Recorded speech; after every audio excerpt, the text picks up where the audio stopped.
Bonjour et bienvenue dans cette nouvelle vidéo sur la chaîne Retro 42 et aujourd'hui on est rendu au 87e meilleur jeu NES selon internet. Astyanax, un jeu de Jaleco qui est sorti à l'arcade en 1989 puis en 1990 sur la NES ici au Canada. C'est un platformer, un 2D platformer, un jeu avec une excellente musique. C'est un jeu qui me fait penser beaucoup à Legendary Axe pour ceux qui connaissent. Un excellent jeu, pour vrai, je vous dis, un de mes coups de cœur sur la NES. Moi, je l'aurais mis beaucoup plus haut sur la liste, mais bon, le voici ici, 87e. On va aller voir ça ensemble.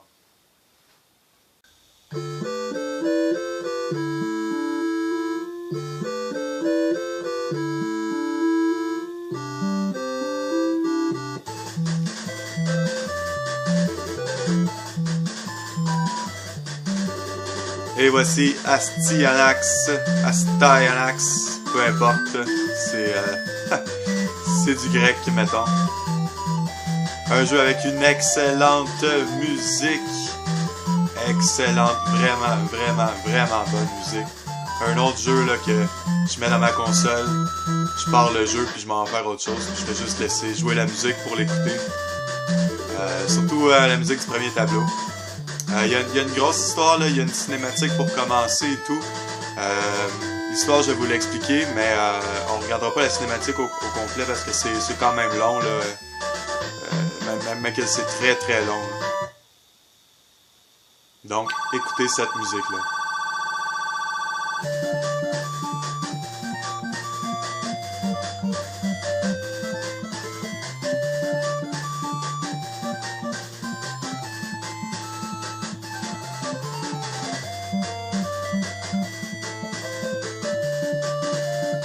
Quelle bonne musique, ça donne le goût de partir à l'aventure. Donc, notre héros, Astyanax, c'est un étudiant de 16 ans, même s'il a l'air d'Arnold Schwarzenegger, là. Non, il a juste 16 ans. Puis, ce pauvre petit garçon-là, bien, il fait tout le temps le même rêve. Il rêve d'une femme qui a été kidnappée dans un monde qu'il connaît pas. Donc, un bon matin, il y a une petite fille qui apparaît. Une petite fille qui s'appelle Cutie, qui explique que la fille qu'il voit dans son rêve, ben, c'est une princesse, c'est la princesse Rosebud du monde de Remnia, qui a été kidnappée par un méchant appelé Blackhorn. Donc la prophétie dit que c'est un jeune héros nommé Astyanax qui va venir sauver la princesse. Donc Cutie, la petite fille, nous donne Bash, qui est le nom de notre arme ici. Qui est une hache normalement pour commencer, là, mais maintenant je l'ai upgradé. Ce jeu-là vient d'un jeu d'arcade. Il y a quand même beaucoup de différences entre le jeu d'arcade et celui-ci. Pour commencer par la base, là, vous voyez en bas, ce Metroid-là est tellement agaçant. Ok, parti. Vous voyez, quand je frappe, ma barre de power descend. Plus la barre est pleine, plus je vais faire de dommages avec mon épée ou mon arme, peu importe. Elle remonte seule ensuite. Puis ce jeu-là a un petit aspect RPG du fait que notre bonhomme va s'upgrader. Je suis rendu compte d'un mini-boss ici. Notre bonhomme va s'upgrader, notre arme va s'upgrader. On va avoir plus de vie, plus de magie, plus de power. Donc, un petit côté RPG, moi je trouve ça toujours le bienvenu dans un jeu. Surtout dans un jeu comme ça, là, un side-scrolling de plateforme comme ça, c'est le fun d'avoir un petit aspect RPG. Donc, dans la version Nintendo, ce jeu-là, ça joue à un joueur seulement. Il n'y a pas de mode multijoueur. Mais c'est pas grave, ça me fait penser beaucoup à Castlevania. Aïe. Justement pour ça aussi, justement, comme dans Castlevania.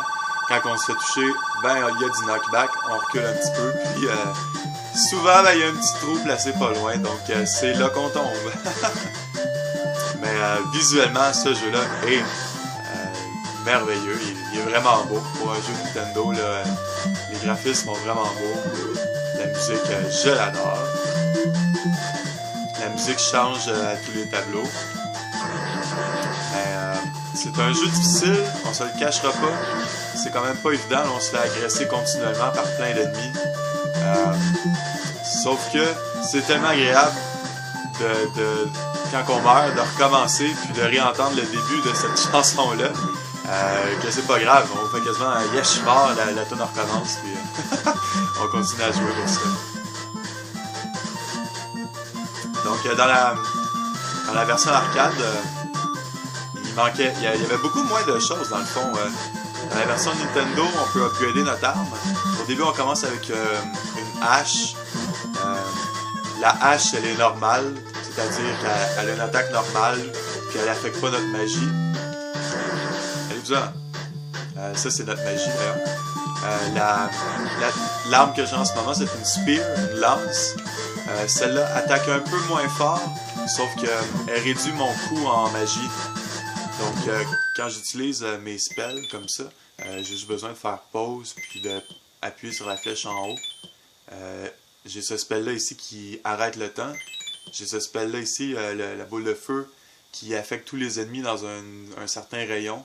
Puis l'éclair ici qui fait du dommage à tous les ennemis dans l'écran.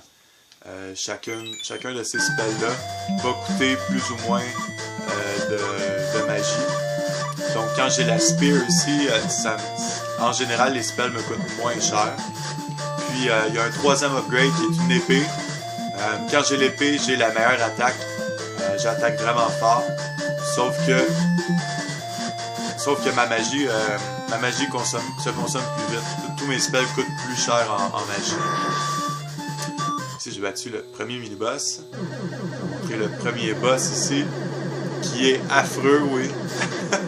Qui est vraiment pas beau. Un petit pattern facile à suivre. Si le jeu est difficile, il se complique, disons, plus loin dans le jeu. Le premier tableau est assez facile. Même les deux premiers tableaux, je dirais, sont assez faciles. Concentrer un peu. J'aimerais ça le battre du premier coup. Je vais prendre mon gros spell ici. La boule de feu, tiens. Et voilà. Le premier boss est battu. Donc c'est ça, dans la version arcade, il n'y avait même pas les Magic Spells comme ça, il fallait les trouver, c'était des items, on les avait pas toujours comme ça. Dans la version Nintendo aussi, on peut avoir un bouclier. Vous voyez, entre chaque tableau, il y a des cinématiques. Ça, c'est bien fait, ça fait penser à Ninja Gaiden un peu. Donc il y a un bel effort qui a été mis dans ce jeu-là, sincèrement. Mais elles sont longues, les cinématiques. Juste pour cette vidéo aussi, là, on ne les regardera pas, mais moi je vous conseille de les regarder, ils sont bonnes. L'histoire est bonne, c'est cheesy, là, mais c'est une bonne histoire.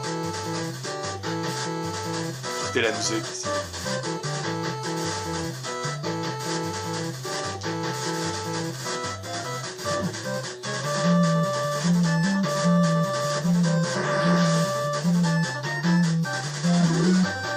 Toutes les musiques sont vraiment bonnes.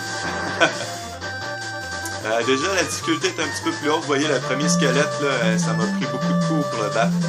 Mais c'est pas encore tellement compliqué. Ça se traverse bien. Ici, je devrais pogner mon deuxième upgrade d'arme. Comme ça, j'ai l'épée. J'ai maintenant la meilleure attaque que je peux avoir. Ben non, ce qui n'est pas tout à fait vrai parce que ma barre de power peut être upgradée aussi. On peut upgrader la longueur de la barre de power. Et on peut aussi upgrader la vitesse à laquelle elle se recharge quand on n'attaque pas. C'est bien. Vraiment, chapeau à Jaleco pour ce jeu-là. Il m'impressionne beaucoup. Même si je suis pas tellement bon, comme je vous dis, c'est un jeu que je joue régulièrement quand même. Je sais que ça paraît pas, là, mais... Absolument, je me rends au troisième niveau assez facilement, puisque dans le niveau 2 ici, il y a seulement un mini-boss que je devrais battre assez facilement. Oh non, j'ai pas vu ma vie. Ah, je vais recommencer.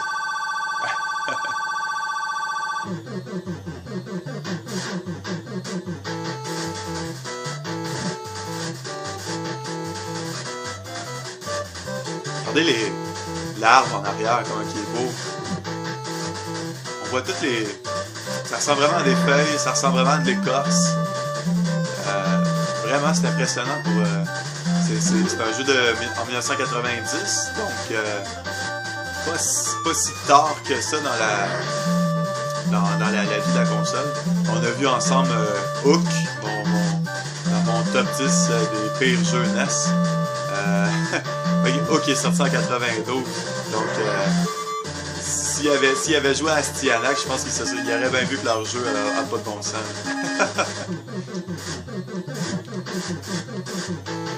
Hey, toi, meurs! J'arrête de me faire toucher. Ah, il y a un respawn direct, c'est quoi cette merde? Hey, je vais vous montrer le 3e niveau.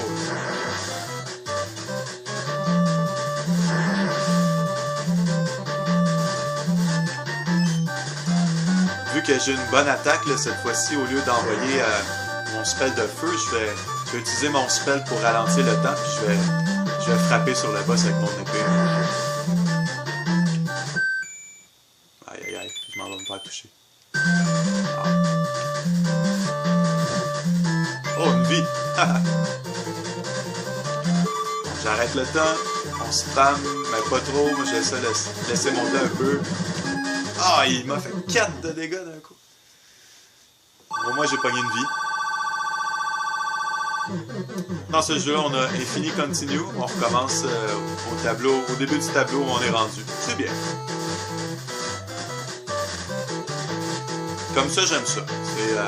C'est pas comme les Infini Continue que tu recommences exactement au même endroit. Ça donne un challenge. Tu recommences du début. Oui, ma barre de power a augmenté après ça.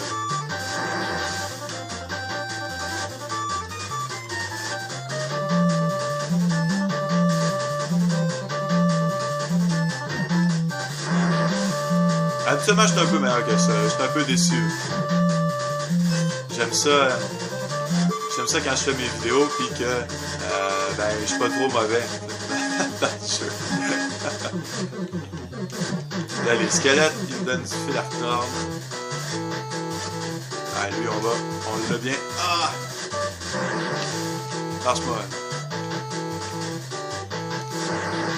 C'est bon, ça. Oh, yes, j'ai rempli ma vie au complet. Il y a des potions bleues, des potions rouges. Les potions bleues remplissent ma vie au complet. Puis, les potions rouges me redonnent, je pense que c'est 4 cœurs. Je vais garder ça pour plus tard.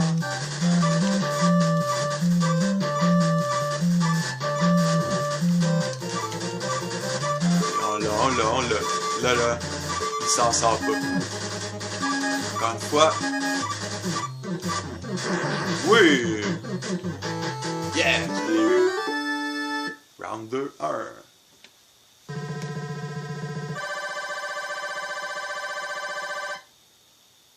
Encore ici, on va avoir une petite cinématique. Ah non, même pas. Ah non, c'est 2-2. Le tableau est séparé en deux. Ce tableau-là, je vous dis, c'est... le tableau en tant que tel n'est pas dur, mais c'est les boss qui me tuent. Je dis les boss, il y a un mini-boss, puis un boss avec 2 formes. Je suis jamais capable de le passer. Déjà, on voit un peu de variété, des tableaux en top scrolling. C'est bon d'avoir un peu de variété comme ça, pas toujours aller juste de gauche à droite, mais...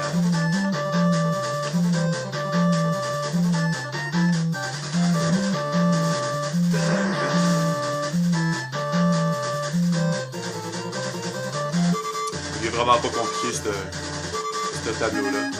Moi, j'essaie de le passer le plus vite possible pour me rendre au boss. Là, j'ai déjà pris trop de dégâts. Dans ce niveau-là, il n'y a aucun power-up, aucune vie, aucun drop. Il n'y a rien pour s'aider. Il faut réussir à battre les 3 boss avec notre vie du départ. Celui-là, il est vraiment affreusement dur. Et il me reste juste un cœur, là. Ah, Game over. Donc, c'était Astyanax. Il y en a qui disent que c'est un petit jeu de mots, là, Astyanax, vu qu'il y a une H. Je trouve ça très mauvais comme jeu de mots. Donc, voilà. C'était Astyanax, un excellent jeu. Et voilà, c'est tout pour aujourd'hui. J'espère que vous avez apprécié la vidéo. Prochaine vidéo pour le 86e meilleur jeu NES selon Internet. On tombe avec un jeu d'une de mes séries préférées ever. Probablement une de mes séries préférées sur la NES en particulier. Parce que j'ai moins trippé sur la suite des choses. Mais bon, sans plus vous faire attendre, prochain jeu sur la liste, Mega Man 4 aux prochaines vidéos. Merci, ciao!